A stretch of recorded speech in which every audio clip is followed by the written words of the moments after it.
வணக்கம்ப்பா. இந்த குளிர் காலத்தில் வயசானவங்களுக்கு இந்த புடனி கழுத்தெல்லாம் வலிக்கும், கை கால்லாம் வலிக்கும். அந்த இது தாங்க முடியாமல், அந்த குளிர் தாங்க முடியாமல், அதுக்கு ஒரு 100 மில்லி நல்லெண்ணெய் எடுத்துக்கோங்க. அதில் 1 ஸ்பூன் மிளகை போடுங்க. காஞ்ச மிளகா காம்போடையே ஒரு 10 எண்ணி போடுங்க. காம்பை கிள்ளிடக்கூடாது, காம்பை கிள்ளாமல் போடணும். போட்டால் அதில் காரம் சேராது, அதோட பவர் கிடைக்கும். அதனால் அதை போட்டு அடுப்பில் எப்படி வைக்கணும்னா, நல்லா எரிய விட்டுட்டு இதெல்லாம் புரிகிற அளவுக்கு மிளகாவத்தை கருக்கிற அளவுக்குலாம் அடுப்பை வைக்கக்கூடாது. எவ்வளவு சிம்பிளை வைக்க முடியுமோ அவ்வளோ சிம்பிளை வச்சு அனல் இருந்தால் போதும். அதில் வச்சு ஒரு அரை மணி நேரம் வச்சிடணும். வச்சாலும் அது கொதிக்கக்கூடாது. அந்த மாதிரி அனலில் கொஞ்சமாக சிறு அனலில் சூடு இருந்துகிட்டே இருக்கிறாப்புல வைக்கணும்.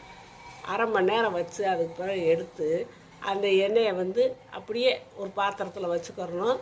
தேவையானப்போ சூடு பண்ணி வெதுப்பாக வச்சுக்கிட்டு அந்த கை காலில் ஒரு நாளைக்கு 2 தடவை இந்த கழுத்துனாலும் கை கால்னாலும் நல்லா நீவி அப்படியே தடவி விட்டோம்னா அவங்களுக்கு அந்த வலி குறையும்.